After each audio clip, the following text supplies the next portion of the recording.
네, 오늘의 2위, 5위 소식입니다. 경남 지역 정치권을 중심으로 이 활동을 하던 명태균 씨가요. 대통령을 포함해서 여권 주요 인사들과 이 친분을 주장하는 발언을 이어가자 이 여권이 연일 시끄럽습니다. 오늘도 민주당은 명태균 씨가 윤석열 정권의 이 비선 실세라면서 공세를 이어갔습니다. 윤석열 대통령 김건희 여사가 거의 한 한 6개월, 5개월, 6개월간 아침마다 전화가 왔어요, 계속. 그럼 그 상황에서 물어보겠죠. 언제 입당해야 됩니까? 물어보시더라고. 그 누가 얘기했겠어요? 최순실에 놀아나던 박근혜 정권의 악몽이 떠오릅니다. 자고 나면 명태균 씨의 새로운 공천 개입 증거들이 터져나오고 명 씨의 폭로도 이어지고 있습니다. 박근혜 정권을 몰락시킨 최순실 국정농단에 버금가는 명백한 제2의 국정농단 사태입니다.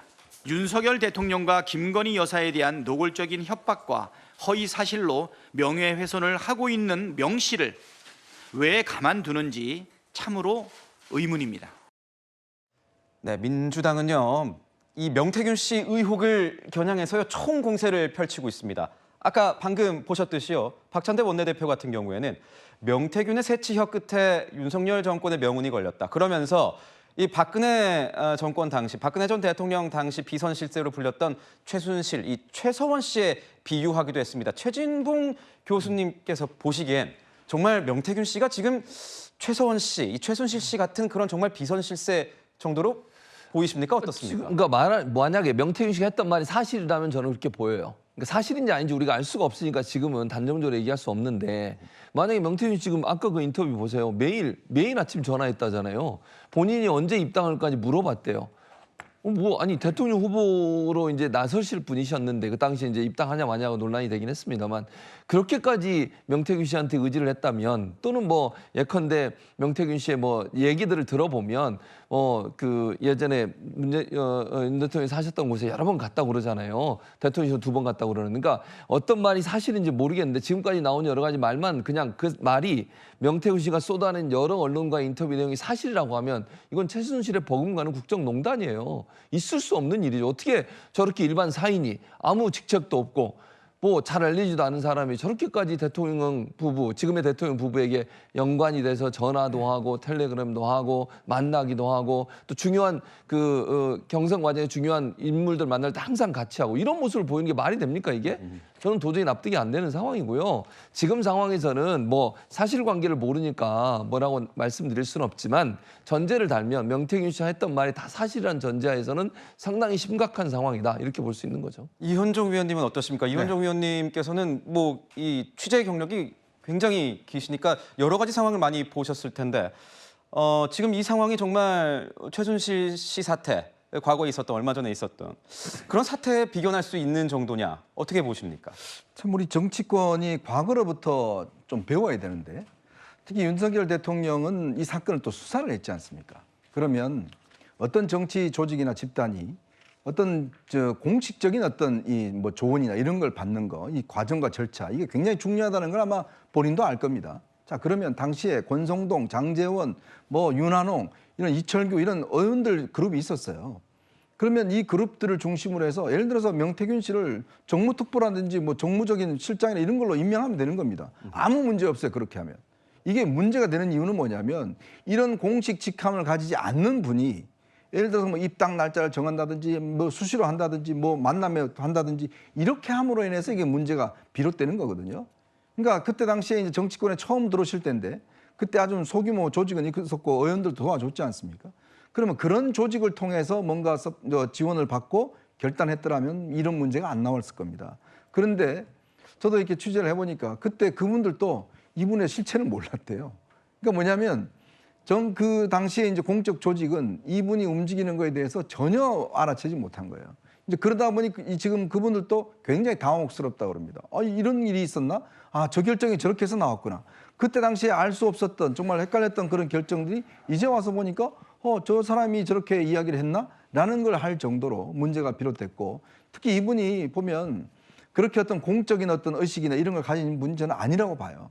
그러니까 지금 본인이 했던 이야기를 다 자기가 했다라고 지금 떠벌리지 않습니까? 그게 뭐냐면 공적인 어느 정도의 책임감이 있는 분들은 이런 식으로 행동하지 않거든요. 네.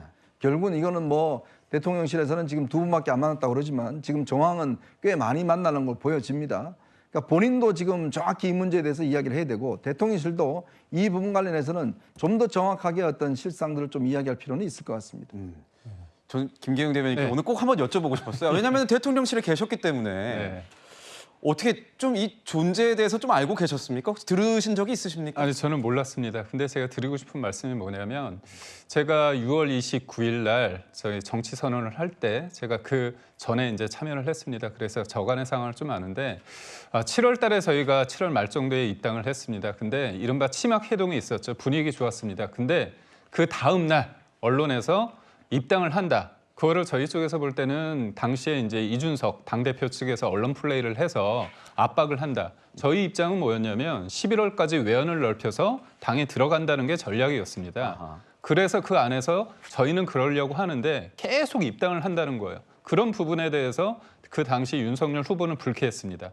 근데 저희가 일정을 소화하면 나중에 이제 백브를 하지 않습니까? 브리핑을 하는데 일정과 상관없이 기자분들의 질문은 언제 입당하느냐가 계속 나오는 거예요. 그래서 저희 내부적으로도 11월까지 중도 외연을 넓힐 것인가 아니면 차라리 그냥 들어갈 것인가 내부적으로 많이 회의를 했습니다. 네. 그리고 금요일 날 입당을 하는데 그날도 아침에 회의를 하고 들어간 겁니다. 그러면 이 사람이 언제 입당해야 되느냐? 그 당시 대통령 후보였던 윤석열 후보가 제가 같이 수행을 했기 때문에 저한테도 의견을 물어봤어요. 그러면 제가 입당해야 된다고 했으면 제 말 들은 건가요? 아닙니다. 여러 가지 의견 속에서 하나가 된 거고요. 제가 또 아주 확실하게 말씀드릴 수 있는 게 뭐냐면 단일화 때 자기가 중요한 역할을 했다고 하지 않습니까? 네. 단일화가 언제 이루어졌냐? KBS 토론회 끝나고 나서요. 저희가 토론회 끝나면 잠시 대기실에서 휴식을 취하지 않습니까? 물도 마시면서 이런저런 얘기를 하는데 네. 그때 장제원 전 의원이 전화가 왔습니다. 장제원 전 의원이 전화가 와서 강남으로 와라. 안철수 후보 만난다. 그때 만나서 결정을 했습니다. 어허. 근데 장제원이 누굽니까? 윤핵관 실세였죠. 이분은 명태균은 윤핵관하고 라이벌이었죠. 누가 한 겁니까? 명태균 씨가 한 게 아니에요. 그러니까 결국 뭐냐면 저도 대선도 하고 총선도 뛰었지만 수많은 사람들이 와서 도와준다고 합니다. 그분이 능력이 있을 수도 있고 없을 수도 있어요. 근데 딱 잘라서 제가 이 사람이 좀 마음에 안 든다고 해서 제가 멀리하지 않습니까? 그 사람은 저 욕만 하고 다닙니다. 그렇기 때문에 서서히 끊는 부분이 있죠. 이 일의 본질은 뭐냐? 선거 때 도움을 준 부분 어느 정도 역할을 했느냐? 그 사람이 과학적이냐 아니면 그냥 지레 짐작했느냐? 그 판단은 대통령 후보가 했겠죠. 근데 선거가 아니라 공적인 조직에 있어서 대통령실에 들어가서 대통령이 어떤 판단을 할 때 어떤 야인으로서 사적 인물로서 영향을 줬다. 그건 문제죠. 그러니까 그 문제와 이 문제는 좀 별개가 아닌가 그렇게 생각해요. 네. 또 대선 당시에 있었던 비하인드 얘기까지 좀 이렇게 나눠주셨는데 이 이슈는 계속 이어지고 있습니다. 오늘 특히 국회 이 행안위 국정감사에서도요. 명태균 씨 논란이 쟁점이 됐습니다. 증인으로 채택된 명태균 씨가 불출석 사유서를 제출하고 나오지 않으니까 민주당이요. 야당 주도로 동행명령장을 발부했습니다. 증인과 명태균 증인은 대통령실의 국회의원 선거 개입 의혹을 밝혀내기 위한 핵심 증인임에도 불구하고 국정감사에 불출석했습니다. 오늘 오후 2시까지 이곳 행정안전위원회 전체의장으로 동행할 것을 명령코자 하는데 의원님 여러분 이해 없으십니까? 제적위원 22인 중 출석 21인, 찬성 14인, 반대 7인으로 지금 바로 동행명령장을 집행토록 하겠습니다. 네. 오늘 오후 2시까지 회의장에 나오라의 동행명령을 내린 건데 동행명령은 국감이나 국정조사에 증인이 정당한 이유 없이 출석하지 않을 때 지정 장소까지 올 것을 명령하는 제도로 알려졌는데 이게 명령이 발부가 되면 무조건 와야 되는 겁니까? 강제성이 있는 겁니까? 이게 법원에서 발부한 체포영장 같은 경우에는 인신을 정말 강제로 데려올 수 있습니다. 그런 영향력을 미치는 그런 이제 결정 사안인데 동행명령장은 그 정도의 집행력이 부여된 문건은 아니기 때문에요. 실제로 이제 압박하는 수단인데 또 그래서 어떤 제도가 있느냐? 이 동행명령장이 발부됐음에도 불구하고 이 국회의 요구에 따르지 않는다라고 하면 국회 모욕죄가 성립이 하게 됩니다. 이거는 5년 이하의 형이 면이 가능하도록 규정이 돼 있고 벌금형이 따로 없습니다. 상당히 좀 강력한, 그러니까 국회에 대한 어떤 존중과 예우 차원에서 국회에서 채택해서 정당한 절차를 거쳐서 채택한 증인 같은 경우에는 국감이라는 건 말 그대로 굉장히 이 국회의 의무 중에 큰 축을 담당하고 있는 겁니다. 거기에 핵심 증인이 그냥 나 나가지 않겠다라는 걸로 해서 모르쇠로 일관하는 건 이 국회의 또 의무를 방기하는 측면이 있어서 제도적으로 뒷받침하고 있는 부분이 있는 것이거든요. 그래서 민주당 입장은 끝까지 나오지 않는 증인들에 대해서는 끝까지 고발할 방침인 것으로 알고 있습니다. 네. 그런데 좀 의아했던 게 이런 겁니다. 오후 2시까지 와라. 그런데 증인들이 어떻게 보면 경남에 거주하고 있는 걸로 알려지지 않았습니까?